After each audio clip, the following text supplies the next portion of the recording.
შორეულ გალაქტიკაში დაბნეული ხალხი მომგებიანი კოეფიციენტების ძიებაში აწყდება სხვადასხვა რესურსს. ამ ქაოსში გამოჩნდა ორი დეტექტივი, თავისი საქმის უპატრო მცოდნე გალაქტიკის ორმა ჯედაიმ ჰუმანოიდების დახმარება დაისახა მისდათ. გაზეთებიდან დაწყებული ინტერნეტ სივრცით გაგრძელებული და ინსაიდერული ინფორმაციით დასრულებული ყველაფერი იშიფრება იმისთვის, რომ დედამიწელები მოგებაში დარჩნენ. გამარჯობა მეგობრებო, მორიგი გამოძიება ჩვენს არხზე. გიორგი და ლუკა თქვენთან ერთად ვიქნებით. ჰოლმსი და ვოტსონი, პავლიკა და ლუკა. მე მაინც ლუკა ვარ რა, ყველანაირ არის. გიორგი, შენ ბევრნაირი ვარიაციებში ხარ. ვოტსონი, პავლიკა, გიორგი. ხო, მოკლედ დღეს შევეცდებით რომ რაღაც საინტერესო მიგნებები შემოგთავაზოთ და არის ასეთები.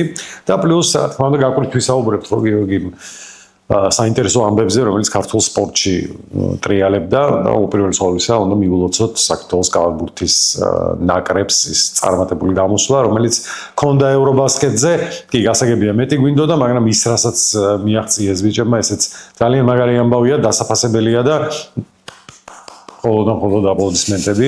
ორი ტოპ გრანდი იყო დამარცხებული ამ ტურნირში. კი ბატონო, მეც მივესალმები ჩვენს მაყურებელს და ვთხოვ რომ ვისაც მოსწონს ეს პროექტი, ის ვიყურებს ხოლმე, ვინც არ გეგმოთ ჩვენი პროგნოზებით, უბრალოდ დაალაიქოს ვიდეო, პირველი შეგვიწყოს განვითარებაში, ეს ყოველთვის საჭირო არის. რაც შეეხება კალათბურთს, ხო, ნუ მეოთხედფინალში გავედით, ერთგვარად ისტორიული შედეგი დავაფიქსირეთ.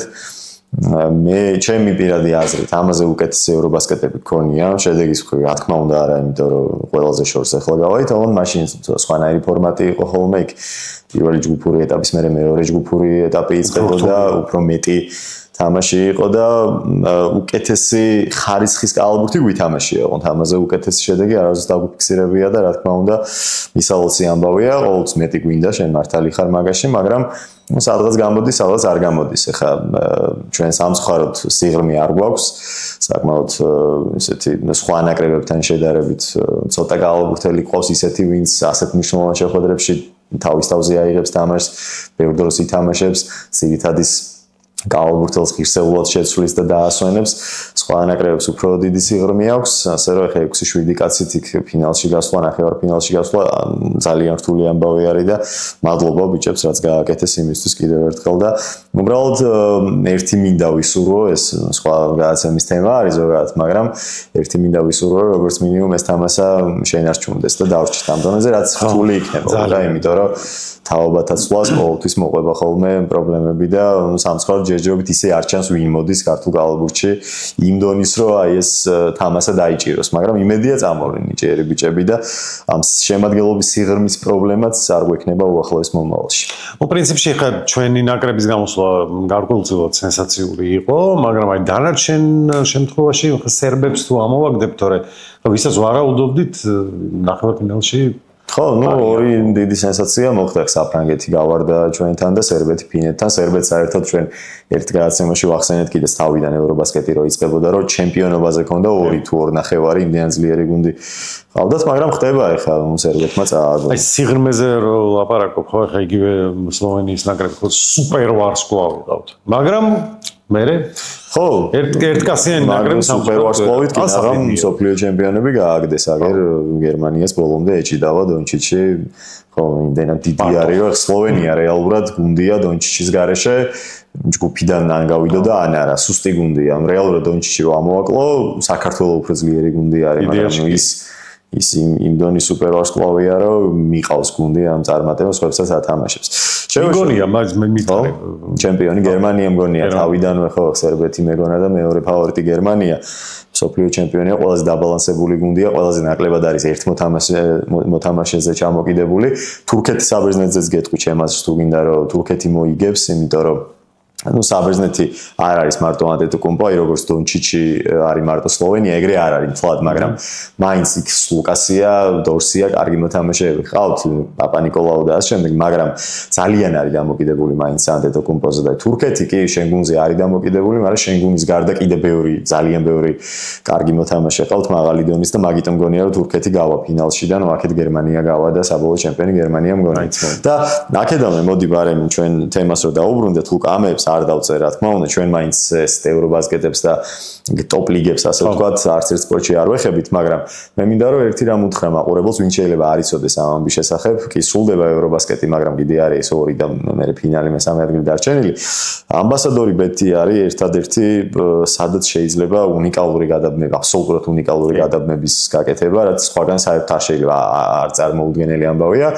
ერთი თამაშიდან შენ შეგიძლია ნებისმიერი მოთამაშის ნებისმიერი პოზიცია გადააბა. პირობითად საქართველოს ზერავ თორნიკე შენგელიას რაღაცა 12 ნახევარზე მეტი ქულა, თორნიკე შენგელიას 4 ნახევარზე მეტი პასი, დუდა სანაძის 1 ნახევარზე მეტი სამქულიანი, კამარ ბოლდვინის 12 ნახევარზე მეტი. ჩვენების, ხვების, ან ყველა. აი მაგალითად ეს გადაცემა როცა გავა ეთერში, ეს თამაში ჯერ არ იქნება ჩატარებული, 10 საათზე არის, ყველა უყურებთ ალბათ ევრობასკეტის ნახევარფინალებს. აი მოვინიშნე, რა მგონია რომ გადავხედე წეღან. თურქეთი საბერძნეთში ორ პოზიციას უეთყვი უბრალოდ მაყურებელს, რაც მე მგონია. შეინ ლარკინი, იცი შენ თურქეთის ამერიკელი ლეგიონერი, რომელიც სუპერ კალათბურთელია, ევროლიგის MVP და ასე შემდეგ. შეინ ლარკინის 1 ნახევარზე მეტი სამქულიანი, ანუ თამაში 2 სამქულიანს ჩააგდებს, რაც 1 და 8 აქვს კოეფიციენტი. ამას შეგიძლიათ მიაბათ მეორე პოზიცია, კოსტას პაპა-ნიკოლაუ, საბერძნეთის ნაკრების კაპიტანი, რომელიც 35 წელს თამაშობს დაახლოებით თამაშში, რომელიც არის ფორვარდი, 4 ნახევარზე მეტი მოხსნა. ეს ორი პოზიცია და კიდევ გაარჩიოთ რაღაცები და მიაბათ აი ამ ყველაფერს ერთი თამაშიდან ესე ყველაფერი ერთმანეთს ებმეოდეს, სხვაგან არ ხდება. ასე რომ მე ჩემი რჩევა იქნება უბრალოდ პაპა-ნიკოლაუს 4 ნახევარზე მეტი მოხსნა, ლარკინის 1 ნახევარზე მეტი სამიანი, ეს არის მგონია. და ამას უბრალოდ რჩევის სახით ვამბობ, რახან ევრობასკეტს შევეხით. ხო, რა ვიცი, გამოიყენეთ თუ თამაშობთ ამას. ანალოგიური სიტუაცია არის ფეხბურთში, სხვათა შორის. იქაც შეგიძლიათ აირჩიოთ, თქვათ, ახლა ეს არაკრებო პაუზის დროს იყო შესანიშნავი ვარიანტები, რომ ძალიან ძლიერი მეტოქე, ძალიან სუსტ რო ეთამაშება, იმ ძლიერი მეტოქის ლიდერის გოლი, თქვათ, კარში დარტყმა, მთლიანად გუნდის გოლები და ასე შემდეგ. ყველაფერი ერთმანეთს ებმება, ასე რომ მაგარი თემაა ძალიან. დავიწყო? კარგი. მაშინ რადგან ჩვენ შევთანხმდით, რომ არ ვეხებით ტოპ ჩემპიონატებს, მე ბოსნია-ჰერცეგოვინის ჩემპიონატი ტოპია? კი, არა.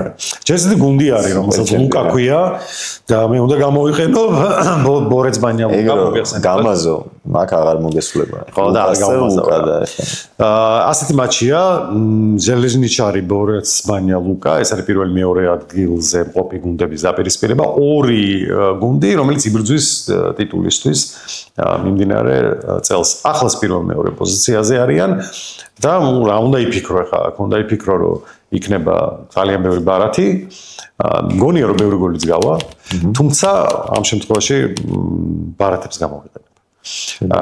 ბორეც ბანია ლუკა, ჟელეზნიჩართან სტუმრად ბევრი ბარათი. კონკრეტულ რაოდენობას არ ვამბობ, მაგრამ ნუ თქვენ თვითონ ესკენით მოძებნეთ. როდის არის ლუკა თამაში? ეს არის ორშაბათს.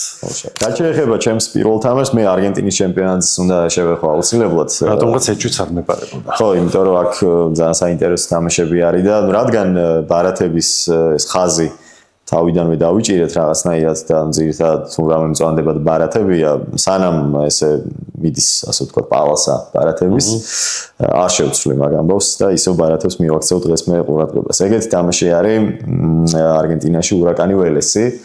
იქ არის ჯერჯერობით, ნუ ორი ჯგუფური ეტაპი მიდის ჩემპიონატებში და უკვე ისეთი ფაზა არ ყველა თამაშს აქვს ძალიან დიდი მნიშვნელობა. ეს არის თამაში, რომელიც ორივე გუნდისთვის არის საოცრად მნიშვნელოვანი. ურაკანი ველესი უკვე სახელებიც გაეუბნება, აქ რაღაც საინტერესო უნდა იყოს. არის იოელ პერესი, მსაჯი, პერესი შენიცი ვინ არის და რა არის, თითქმის ყოველთვის ხელში უჭირავს ბარათი. ამათ წინა დაპირისპირებაში იყო 2 წითელი და თუ არ ვცდებ 9 ყვითელი ბარათი, ძალიან ბევრი ბარათი იყო მოკლედ. აქვე იმასაც გეტყვით, რომ ჯერ სამწუხაროდ ისევ არ ვიცი აქ ტოტალი რა იქნება გამოტანილი და კოეფიციენტი, მაგრამ ჩვენ თუ ბარათებს ვამბობთ ხოლმე, არა, ხო მნიშვნელობა ეხლა, ანუ გონია რომ იქნება. თქვენ ნახეთ რამდენი გინდათ. იქ რომ გამოიტანენ ბარათებს, ნახავთ რა კოეფიციენტიც გაწყობთ, 1 და 4 გაწყობთ, დაწერთ თქვა 6 ნახევარზე მეც დაახლოებით რაც იქნება ვარაუდობ 7 ნახევარზე მეც ექნება 2 ალბათ და მაგას დაწერთ და ასე შემდეგ. აი მე გიორგი რაღაცას რო წერს ხოლმე მე მაქსიმუმს ვიღებ. ხო, აი მე ვამბობ რომ ურაკანი ველესში სადაც არის პერესი მსაჯი და ძალიან მნიშვნელოვანი თამაშია, უნდა იყოს ბევრი ბარათი და ეხლა დანარჩენი უკვე თავად გაასკვიტონ, მე ვიტყოდი რამდენს დავწერდი, უბრალოდ კოეფიციენტები ჯერ არ ვიცი და მაგრამ ვერ ვამბობ. ეს არის ღამია შაბათს, ასე რომ ჩვენი გადაცემა პარასკევს რო დაიდება, ყველა ვარიანტში დრო მაყურებელს ექნება იმის რომ ნახო და მოასწრონ ასე ვთქვათ. კარგი, ახლა ამას მე არ დავწერ, მაგრამ გაგრძელებისთვის მეც რაღაც ვარიანტ შემოგთავაზებ, არის ლიბერტადორესი. იქით კვირას, ხო? და ეს წრება მე მგონი 4 შაბათს არის, სწორედ ეს მატჩი, ან იქითა შუაკვირაში. ხო, იქითა შუაკვირაში. მოკლედ ლიბერტადორესზე არის რივერი პალმეირასი. არანორმალური თამაშია რა, არგენტინულ ბრაზილიური, საჯი არ ვიცი საერთოდ, მაგრამ ვიცი ის რომ ამ ეტაპზე ეს გუნდები შეხვდნენ რამდენიმე წლის წინ, 3 წლის წინ თუ არ ვცდები და ორივე შეხვედრაში 1000 ბარათი იყო თავის ციკლებით და ასე რომ უბრალოდ გაითვალისწინეთ, რომ არგენტინულ ბრაზილიურ დაპირისპირებაში შუაკვირაში წესის და რიგი ძალიან ბევრი ბარათი უნდა იყოს. ამას არ ჩავწერ. კი ბატონო. ჩავწერ რა, უბრალოდ გასათვალისწინებლად გეტყვით. სხვა შორის ამ უქმეებზე კიდევ რამდენიმე მატჩი არის ტოპ ჩემპიონატებიდან, რომლის გამოყენებაც შეიძლება ბაიერნი, ჰამბურგი როგორ შეიძლება გამოტოვო, როგორც იქნა დაბრუნდა ჰამბურგი ბუნდესლიგაში და ბაიერნი, რომელიც 8, 9, 10, 7 გოლებს უტანდა ყოველთვის, მე მგონია რომ ასევე კარგ ფორმაში მყოფია თან გადაურბენს და გაუტან ძალიან ბევრს. ეგეც გაითვალისწინეთ. მე ხელბურთს ავიღებ. ბუნდესლიგა დაიწყო, საერთოდ ხურდება ხელბურთი, ხურდება ჩემპიონთა ლიგა, გოგონებში, ვაჟებში და მათ შორის წამყვანი ჩემპიონატი. ბუნდესლიგა არის სწორედ ასეთი, ყველაზე განსხვავებული, ყველაზე მაგარი. ფლენსბურგი, ჰანოვერი იქნება ასეთი მატჩი, გიორგი. ფლენსბურგი არის ძალიან მაგარი გუნდი. ოღონდ შიდა ჩემპიონატში ვერ ახერხებს 4-ში შესვლას, ორი გუნდი გადის ჩემპიონთა ლიგაზე. რთულია რა, ჩათვალეთ რომ ბუნდესლიგა არის მსოფლიო ჩემპიონატი. ძალიან რთულია, თუმცა მაგალითად შარშან მოიგო ევროპის ლიგა. ეს შიდა ტურნირად აქციეს გერმანელებმა. ხა ევროპის ლიგის მოგება ადვილი ამბავი არ არის. კარგი გუნდია, კარგად დაკომპლექტებული, მაგრამ სტარტს იღებს ხოლმე მძიმედ. ახლა სხვანაირად არის სიტუაცია, მოიგო პირველი შეხვედრა უკვე და გუნდის მესვეურები ამბობენ იმას, რომ აქცენტს გააკეთებენ ჩემპიონთა ლიგაზე დაბრუნებაზე. ანუ შესაბამისად, ჩემპიონატში ფლენსბურგმა თავიდანვე კარგი სტარტი უნდა აიღოს. ეთამაშება ჰანოვერს სახლში. ჰანოვერი არ არის ცუდი გუნდი, ბოლო პერიოდში მაგრად მოუმატა, ამიტომაც აქვს ნორმალური კოეფიციენტი მოგებაზე ფლენსბურგს. სახლში არ მგონია რომ ქულები დაკარგოს ფლენსბურგმა ჰანოვერთან. ეს იქნება ჩემი მეორე მიგნება ბუნდესლიგა, ხელბურთი, ფლენსბურგი, ჰანოვერი ერთიანი. კი ბატონო, რახან შენ ხელბურთს შეეხე, მე ფრენბურთი არ მინდა დამიჩაგროს და კიდე ერთ ამბავს ვიტყვი რჩევის სახით ისევ. მსოფლიოს ჩემპიონატი იწყება კაცებში, ფრენბურთში. უი, მაგასაც კითხავ რა, ბოდიში უყურე ფინალს? კი, რა თქმა უნდა. აუ, საკიჟეთი. იტალიელებს ულოცავს. ლაივში ვერ უყურე, იმიტომ რომ სტადიონზე ვიყავი, საქართველოს ბულგარეთი იყო და პარალელურად საქართველოს საფრანგეთი მიდიოდა, მაგ დროს იყო მსოფლიოს ჩემპიონატის ფინალიც, მაგრამ მე ვიყავდა MotoGP-ს პირდაპირ. ხო, ნუ იტალია მოიგო ქალთა ფრენბურთის მსოფლიო ჩემპიონატი, მოიგო თურქეთს 3-2 სასწაული თამაში იყო და ნუ იტალიას 36 მატჩიანი წაგებელი სერია აქვს უკვე, ოლიმპიადა მოიგო, ვიენელი მოიგო და მოიგო უკვე მსოფლიო ჩემპიონატის სასწაული გუნდია, მაგრამ თურქებსაც ყოჩაღო რომ იქამდე მივიდნენ და გინაღა მოუგეს. რაც შეეხება კაცების მსოფლიო ჩემპიონატს, აქ პირველ დღეს შაბათს იწყება ღამე. ეს მსოფლიო ჩემპიონატი და პირველ დღეს ერთი თამაში ავარჩიე, მეტობა გერმანია, ბულგარეთი, ორი თანაბარი ძალის გუნდია, სხვა თამაშები ისეთია, მაინც მსოფლიო ჩემპიონატია, ძლიერი სუსტი, მეტობას რო ვერ იტყვი და აქ პირველი ტურში ორი ძლიერი გუნდი ხვდება ერთმანეთს და ესეც გასათვალისწინებლად შეგიძლიათ აიღოთ გერმანია, ბულგარეთის მეტობა. მეორე თამაშს, რომელიც მინდა რომ გითხრათ, ეს არის დერბი ბუენოს-აირესის, არა მთავარი, მაგრამ მაინც მნიშვნელოვანი, ესტუდიანტე რივერ პლეიტი ახსენე რომ ლიბერტადორესი აქვს შუაკვირაში თამაში, მაგრამ მანამდე ძალიან მნიშვნელოვანი თამაში აქვს ესტუდიანტესთან ლა-პლატაში. River Plates და აქ არის Ramirez მსაჯი, რომელმაც არაფერი არ მოიღო. Venezuela, Colombia იყო შესარჩევში ბოლო ტურის თამაში 6-3 სასწაული თამაში იყო და Ramirez იყო მსაჯი და ბარათი არ მოიღო. 0 Ramirez 0 ბარათი. ეგეთი რამე ალბათ ისტორიაში საერთოდ არ მომხდარა. Ramirez ვინ არის ამ გადაცემაში ერთ ბევრჯერ გვისაუბრია და ეს თამაში ძალიან მნიშვნელოვანია. Huracán Vélez-ზე რო ვილაპარაკე რომ Perez-ია ერთ-ერთი ყველაზე კარგი მსაჯი მეთქი და წინა თამაში 11 იყო თქო. Estudiantes River Plate-ში წინა თამაში იყო იმაზე მეტი ვიდრე Huracán Vélez-ის წინა თამაში. ანუ აქ იყო 12-14 თუ რაღაც ეგრე იყო. და Ramirez არ იყო მსაჯი. ეს Perez-ი იყო იმ წინა თამაში. ეგრე იყო. ეხა Ramirez-ია, Ramirez-ი კიდე Perez-ზე უკეთესია. ხო და მაკედან გამომდინარე რომ ხოცავენ ესენი ტრადიციულად ერთმანეთს და თან ძალიან კარგი მსაჯი დანიშნეს. მგონია რომ აქაც უნდა იყოს ბევრი ბარათი, მინიმუმ 8, რასაც ალბათ ექნება კარგი კოეფიციენტი და დანარჩენი რაც იმაზე ვთქვი, იგივე მაყურებელმა გაითვალისწინოს ეს თამაში, რომ ბარათები მგონია და რამდენი ბარათიც თავად სურს, იმდენი დაწეროს. მე ძალიან მგონია ბარათები. კარგი, ბარათების თემაში უბრალოდ კიდევ ერთ გასათვალისწინებელ მომენტს გეტყვით. MLS-შია ჩიკაგო ნიუ-იორკი. ძალიან პრინციპული მატჩია, პლეი-ოფის ზონაში შესასვლელად იბრძვიან. ორი ქულით წინ არის ნიუ-იორკი ჩიკაგოზე და იქნება აი მაგარი ჯახი მსაჯი არ ვიცი. ნებისმიერ შემთხვევაში ახლა ისეთი მომენტი დგას, რომ აი უშუალო კონკურენტები ცხრილის შუა ნაწილში მოხოცავდნენ ერთმანეთს და ამის გამოყენებაც ალბათ შეიძლება. არის ჩემპიონთა ლიგა, ჩემპიონთა ლიგასაც არ ვეხებით. არის ასევე რამდენიმე City United-ი გვაქვს. აი ამ თამაშშიც შეიძლება რამდენიმე სიტყვის თქვა, რომ United-ი გასილებით კარგ ფორმაში ხვდება ამ სეზონს, კი არის პრობლემები, მაგრამ ჩანს პროგრესი და პირიქით City-ს სახლში გოლი არ გაუტანია ჯერ. ხო წარმოგიდგენთ, თან ჰალანდმა ითამაშა ახლა ნორვეგიის ნაკრებთან ერთად და გაიტანა 5 და 11 საერთოდ ნორვეგიამ არანორმალურობა იყო. ხო და მგონია რომ City აუცილებლად გაიტანს და Manchester-ი ისეთ კარგ ფორმაშია რომ Manchester-იც შეძლებს ერთი გოლის გატანას. და ზოგადად ერთმანეთში თითქმის ყოველთვის კი არის ბოლო თამაში თუ არ ჩავთვლით 0-0 და მთავრდა 10-ის შეხვედრა იყო 9-ში მეტობა იყო. ხო ეს გასათვალისწინებელი ამბავია. მე შევეხები რაგბს. ზელანდია, სამხრეთ აფრიკა არის, მოგესალმებათ, ავსტრალია, ზელანდია, სამხრეთ აფრიკა, არგენტინა, ხოსავენ ერთმანეთს მსოფლიო თასზე. და შესაბამისად სულ რამდენიმე დღის წინ ახალმა ზელანდიამ ძალიან დამაჯერებლად მოუგო სამხრეთ აფრიკას.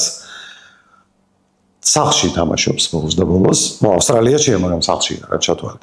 მგონია რომ ამ შეხვედრასაც ზელანდიელები ადვილად მოუგებენ. ცოტა მეუცნაურება კოეფიციენტი. სამხრეთ აფრიკას ჰქონდა შემადგენლობის პრობლემა წინა მატჩში და ახაც ავტომატურად იგივე იქნება, იმიტომ რომ 3 დღის წინ იყო ეს შეხვედრა.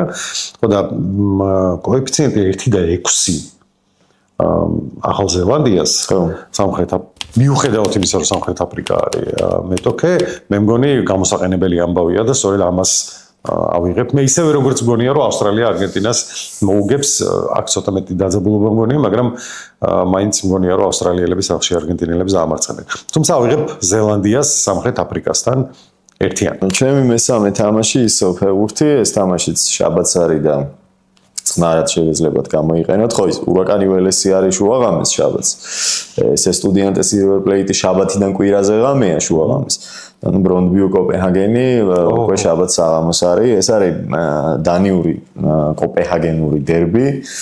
დერბი თავარი ამ ქვეყანაში, გუნდები რომლებსაც ეიზღებათ ერთმანეთი.